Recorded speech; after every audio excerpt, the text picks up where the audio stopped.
नमस्कार, आप देख रहे हैं सिटी पोस्ट लाइव और मैं हूं दीपक शर्मा। कौन है जयचंद जिसका जिक्र कर रहे हैं तेज प्रताप यादव, लालू प्रसाद यादव के बड़े बेटे कि परिवार और पार्टी में जयचंद से सावधान रहने की ज़रूरत है।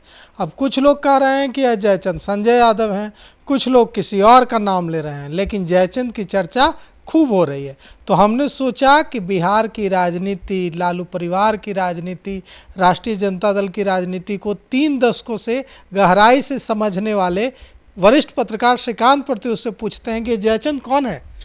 ये तेज प्रताप ने तो खुलासा किया नहीं है नाम का, लेकिन अनुमान यही लगाया जा रहा है कि जो तेजस्वी यादव के खास हैं वही जयचंद हैं। संजय यादव संजय यादव वाकई बेहद खास हैं। मनोज झा, संजय यादव दो बहुत खास हैं तेजस्वी यादव के, और संजय यादव का स्थान सबसे ऊपर है। देखिए, संजय यादव की अहम भूमिका है। वो कारपोरेट की नौकरी छोड़कर, मैंने हाई पैकेज वाली नौकरी थी करोड़ों रुपए की, तो छोड़कर तेजस्वी यादव के साथ आए हैं। और कहा तो ये जाता है कि तेजस्वी यादव को राजनीति का पाठ पढ़ाने में भी उन्होंने अहम भूमिका निभाई है। साथ तेजस्वी यादव के साथ रहे, अटल बिहारी वाजपेयी से लेकर तमाम बड़े नेताओं के भाषण को सुना और सुनाया तेजस्वी को। जो नोट्स होते हैं वो बनाया, यानी कैसे भाषण देना है, कैसे बड़े नेता भाषण देते थे, अटल बिहारी वाजपेयी को लोग क्यों सुनते थे और वो क्या बोलते थे, कैसे भाषण देते थे, उनका बॉडी लैंग्वेज क्या था, ये सब कुछ अध्ययन कराया है संजय यादव ने तेजस्वी यादव को। और मनोज झा तो आप जानते ही हैं, शिक्षक हैं, प्रोफेसर हैं अर्थशास्त्र के। उन्होंने अंग्रेजी भी पढ़ाया है तेजस्वी को, कितना अच्छा अंग्रेजी बोलते हैं। तो मैं पहले भी कहता रहा हूँ कि तेजस्वी यादव 9वीं पास हैं, मैं नहीं मानता। मुझे तो वाकई वो ग्रेजुएट लगते हैं और अच्छी अंग्रेजी बोलते हैं, भाषा पर कमांड है।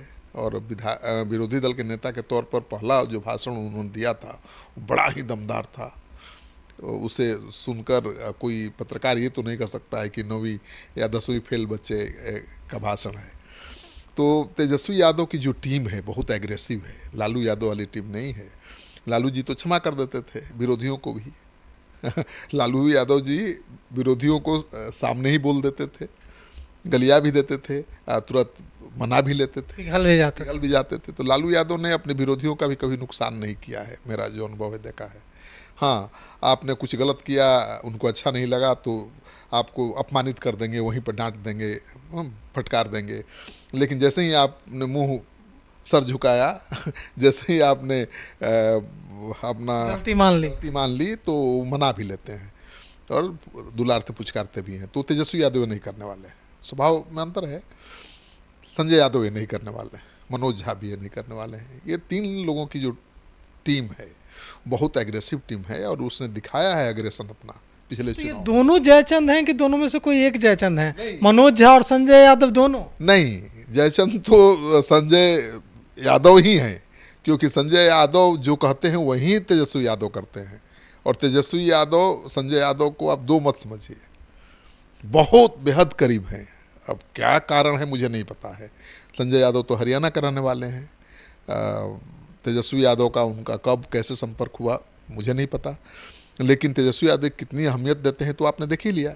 राज्यसभा भेजना हुआ तो किसी और यादव को भेज सकते थे, शहाबुद्दीन की पत्नी को भेज सकते थे, जैसे कि अटकलें लगाई जा रही थी। लेकिन उन्होंने राजनीतिक जो ज़रूरत है उसको दरकिनार करते हुए दोस्ती को प्राथमिकता दी, संजय यादव को राज्यसभा भेजा। तो संजय यादव क्या मायने रखते हैं उनके लिए आप समझ सकते हैं। तो संजय यादव ही तेज प्रताप के लिए जयचंद है और उनके बारे में ही तेज प्रताप धमकी भी दे चुके हैं कि खुलासा बहुत जल्द करेंगे। अब क्या खुलासा करेंगे पता नहीं, लेकिन तेज प्रताप अगर बगावत के मूड में आ गए तो मुश्किल बढ़ जाएगी। नहीं, अब तो उनके पास कोई रास्ता भी नहीं बचा। उन्हें हम लोग इसी पर चर्चा कर रहे थे कि सोशल मीडिया पर पोस्ट लिखकर तो कोई पार्टी से निकाला नहीं जाता है। पत्रांक दिनांक कहाँ है, कब लेटर जारी हुआ? आज तो अब्दुल बारी सिद्दीकी के हस्ताक्षर से बाकायदा लेटर जारी हो गया, पत्रांक दिनांक के साथ 6 साल के लिए निष्कासन हो गया। मतलब कि अब तो यह लग रहा है कि पार्टी टूट सकती है। देखिए, सवाल हम लोगों ने ही उठाया था कि भाई तेज प्रताप को फेसबुक के जरिए लालू जी ने पार्टी और परिवार से निकाल दिया। फेसबुक पर किसी को पार्टी से थोड़े निष्कासित कर सकते हैं, वो विधायक हैं, पार्टी के नेता भी हैं, विधायक हैं, तो उनको पार्टी से निष्कासित करने के लिए आपको संवैधानिक प्रक्रिया का पालन करना पड़ेगा।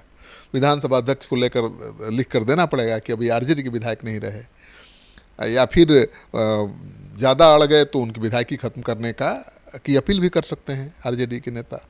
लेकिन ऐसा कुछ नहीं हुआ, न तो विधानसभा अध्यक्ष को लिख कर दिया गया और न ही उनके निष्कासन का पार्टी की तरफ से कोई पत्र जारी हुआ। वैसे तो नोटिस जारी होता है सबसे पहले, कारण बताओ नोटिस, सफाई देने का समय मिलता है, लेकिन तेज प्रताप को तो सफाई देने का भी समय नहीं मिला, एक अचानक निष्कासन का पत्र जारी हो गया। तो मुझे लगता है ये भी ठीक नहीं है, प्रक्रिया में अभी भी कमी है।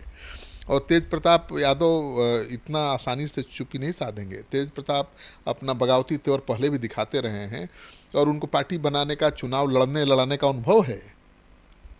जन परिषद बना चुके, जन परिषद, लालू राबड़ी मोर्चा बनाकर वो तेजस्वी यादव और लालू यादव की मुश्किल बहुत पहले भी बढ़ा चुके हैं। अगर मुझे लगता है कि जो लालू परिवार के विरोधी लोग हैं अब वो तेज प्रताप को बैकअप करेंगे, उनकी मदद करेंगे, और मदद करेंगे तो तेज प्रताप एक पार्टी बनाकर चुनाव मैदान में उतर भी सकते हैं। उतरेंगे तो नुकसान किसका करेंगे?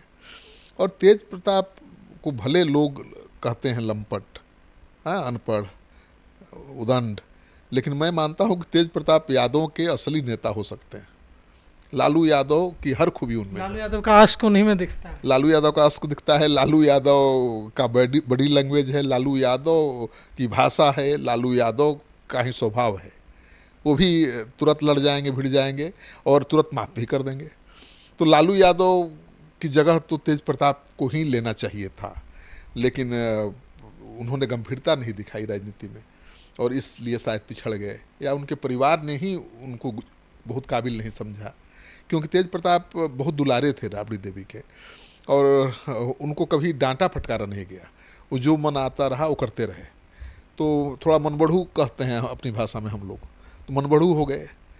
तेजस्वी हमेशा बाहर रहे, तेज प्रताप हमेशा पिता के साथ, माता के साथ रहे, तो पावर का मज़ा हमेशा लेते रहे, कुछ भी करते रहे जो मन में आया। तेजस्वी के साथ ऐसा नहीं हुआ, तेजस्वी तो बाहर में रहे, हमेशा अनुशासन में रहे, शासन में रहे और अनुशासित दिखते भी हैं।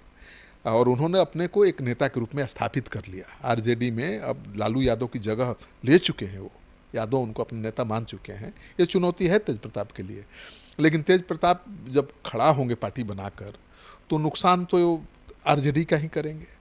और मुझे लगता है कि अभी चुनाव है, तेज प्रताप पार्टी बनाएंगे तो उनको मदद करने के लिए भी बहुत लोग सामने आ जाएंगे। तो अब तो वे आरजेडी के विधायक नहीं रहे। नहीं, आरजेडी के विधायक तो नहीं रहे, अब निष्कासन ही हो गया तो आरजेडी के विधायक नहीं रहे। अब उनके लिए अलग सीट की व्यवस्था विधानसभा अध्यक्ष कर सकते हैं, लेकिन तेजस्वी यादव और कड़ा एक्शन ले सकते हैं। हो सकता है कि उनकी विधायकी खत्म करने की अपील भी कर दें। हालांकि मुझे नहीं लगता है कि करेंगे, क्योंकि उन्होंने अभी तक तो चेतन आनंद की विधायकी भी खत्म नहीं करवाया। अनंत सिंह की पत्नी जो उनकी पार्टी की विधायिका थी, उनके खिलाफ भी कोई बड़ा एक्शन नहीं लिया। तो अपने भाई के खिलाफ इतना हार्ड एक्शन नहीं लेंगे मुझे लगता है। और तेज प्रताप ने तो बड़ा इमोशनल पोस्ट किया है, कहा है अर्जुन कर्ण से लेकर के पूरा महाभारत श्री कृष्ण तक गए। हाँ, उन्होंने बोला है कि अर्जुन मेरा अभी भी तेजस्वी ही है, और उन्होंने कहा है कि भाई कृष्ण की सेना भले कोई ले जाए, कृष्ण तो हमेशा अर्जुन के साथ ही रहेगा, और अर्जुन जहाँ रहेगा, कृष्ण जहाँ रहेंगे वहीं अर्जुन रहेगा, और अर्जुन हमेशा जीतेगा। तो तेजस्वी यादव के खिलाफ मोर्चा वो नहीं खोल रहे हैं, क्योंकि वो जानते हैं कि इससे ज़्यादा नुकसान होगा। लेकिन वो बगावती तेवर अपना सकते हैं और अपनी पार्टी बनाकर आरजेडी परिवार की मुश्किल बढ़ा सकते हैं, आरजेडी पार्टी की मुश्किल बढ़ा सकते हैं। और तेज प्रताप अगर वाकई अभी गंभीरता के साथ राजनीति शुरू कर दें, मतलब उनका कोई अच्छा गाइड हो, क्योंकि उनके साथ जो रहने वाले लोग हैं बच्चे हैं, अनुभवहीन हैं, उनको राजनीति का ज्ञान नहीं है। तेज प्रताप केवल 2-4 थिंक टैंक अपने आसपास बैठा लें और अपनी राजनीति को गंभीरता से साधने लगें, तो मुझे तो लगता है कि वो सबको पीछे छोड़ देंगे। तो गुण है नेता का, और यादवों को तो ऐसा ही नेता चाहिए, थोड़ा लंपट भी दिखे, ठीक है, थोड़ा हंसोड़ हो और जनता से कम्युनिकेट कर सके, अपनी बात जनता को आसानी से समझा सके। लालू जी वही तो करते हैं, कितना कम्युनिकेशन स्किल है उनमें, वो अपने गांव देहात के लोगों से, यादवों से खास तौर पर तो बहुत बढ़िया से कम्युनिकेट करते हैं, अपनी बात पहुंचा देते हैं। और तेज प्रताप में वही गुण है, लेकिन तेज प्रताप ने गंभीरता नहीं दिखाई, कोई लाइन खींचकर उस पर नहीं चले। और जब तक आप कोई लाइन नहीं खींचिएगा, कोई रणनीति नहीं बनाइएगा और उस पर गंभीरता से काम नहीं करिएगा, आपको नेता कैसे मानेगा कोई? आप कभी बगावत करते हैं, कभी साथ हो जाते हैं, कभी मामा का साथ लेते हैं, कभी मामा के खिलाफ ही बोलने लगते हैं। साधु यादव इनके साथ थे, अभी सुभाष यादव भी साथ देने की बात कर रहे हैं। तो साधु और सुभाष भले बदनाम हो, लेकिन उनकी अहम भूमिका रही है लालू राबड़ी सरकार चलाने में और सरकार बनाने में भी। सुभाष यादव तो पहले भी कह चुके हैं कि 36 विधायकों के सही हस्ताक्षर थे, बाकी सब फर्जी, और सरकार बना दिया। जो दूसरे दलों के विधायक थे या बाहुबली विधायक थे, निर्दलीय विधायक थे, उनको प्रेम से या जोर ज़बरदस्ती से सरकार के साथ खड़ा करते थे वही। तो सरकार के लिए काम तो करते ही थे वो, लालू राबड़ी की ताकत तो थे वो, और वो बड़ी ताकत बन सकते हैं तेज प्रताप की भी। लेकिन तेज प्रताप को अपने स्वभाव में भी तो परिवर्तन लाना पड़ेगा। अब थाने में बवाल हुआ तेज प्रताप के साथ, तो मामा साधु को फ़ोन कर दिया, मामा तुरंत पहुंच गए बगना के बचाव में थाने, और फिर मामा को गलिया भी दिए। तो मामा नाराज हैं और वो अभी लालू जी के फैसले को सही ठहरा रहे हैं।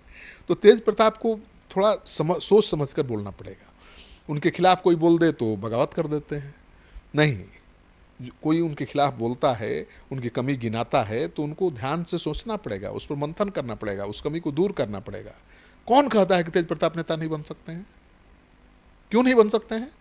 तेज प्रताप तो लालू के बड़े बेटे हैं भाई, और वो लालू के हर गुण उनमें मौजूद हैं। लालू जी कैसे नेता थे? लालू जी कैसे लगते थे देखने में? ट्रू कॉपी तेज प्रताप हैं।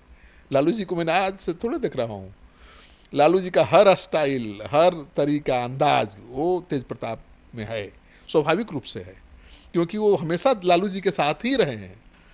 वो बाहर नहीं पढ़े, बाहर नहीं रहे, कभी अलग नहीं रहे माता पिता से, और प्यार में ही थोड़ा बिगड़ गए मतलब थोड़ा भटक गए, मनबढ़ू हो गए। लेकिन वो गंभीरता से अभी भी शुरू करे। अभी बहुत उम्र है भाई, तेज प्रताप की उम्र थोड़ा खत्म हो गई है। तेज प्रताप कुछ 37 साल उम्र, 37 साल उम्र है, बहुत उम्र है, अभी तो शुरुआत होती है इस उम्र में। वो तो लालू जी के बेटे हैं, इसलिए 2 बार मंत्री बन गए, विधायक बन गए। बाकी देख लीजिए ना, 90% जो राजनीतिज्ञ हैं 40 के बाद शुरुआत, 40 के बाद उनकी शुरुआत होती है। तो तेज प्रताप की उम्र थोड़ा खत्म हुई है। तेज प्रताप गंभीरता के साथ राजनीति करें, उनके दाएं बाएं बैठने वाले थोड़ा विचरवान व्यक्ति रहें, उनको गाइड करें ठीक से, तो तेज प्रताप बड़े नेता बन सकते हैं यादवों के। यादवों को ऐसे ही नेता पसंद हैं, तेज प्रताप जैसे नेता ही यादवों को पसंद आते हैं, जो थोड़ा जरूरत पड़े तो हड़का भी दे विरोधी को, ठीक है, जरूरत पड़े तो हंसा भी दे, जरूरत पड़े तो फटकार भी दे, जरूरत पड़े तो गले भी लगा ले। ये सब गुण है तेज प्रताप में। तो तेज प्रताप के केवल विरोधी ही नहीं है, तेज प्रताप के समर्थक भी है भाई, तेज प्रताप के चाहने वाले भी हैं, ऐसा थोड़ा नहीं है। तो तेज प्रताप थोड़े गंभीरता दिखा देंगे, अभी समय है उनके पास, तो आरजेडी के लिए चुनौती तो बनेंगे, तेजस्वी यादव के लिए चुनौती बनेंगे। तो हम लोग बात कर रहे थे कि राष्ट्रीय जनता दल में और लालू परिवार में जयचंद कौन है, जिसका जिक्र कर रहे थे तेज प्रताप यादव। लेकिन बात इस पर भी हो गई कि क्या तेज प्रताप में एक मंजे हुए राजनेता बनने के गुण हैं। तो यह बात निकल कर आई कि हाँ, गुण तो हैं, लेकिन उनको अपने आसपास के लोगों में थिंक टैंक को शामिल करना होगा, ऐसे लोगों को शामिल करना होगा जो उनको सही सलाह दे सके। और अगर ऐसे लोगों को अपनी टीम में तेज प्रताप शामिल करते हैं तो उनका एक लंबा राजनीतिक भविष्य हो सकता है। तो आप क्या सोचते हैं, आपको क्या लगता है, तेज प्रताप यादव का राजनीतिक भविष्य अब इस 6 साल के निष्कासन के बाद किस ओर जाता है? आप अपने विचार, अपनी राय कमेंट कर जरूर दीजिएगा। तो फिलहाल इस खबर में इतना ही। आगे की खबरों के लिए देखते रहिए सिटी पोस्ट लाइव। शुक्रिया।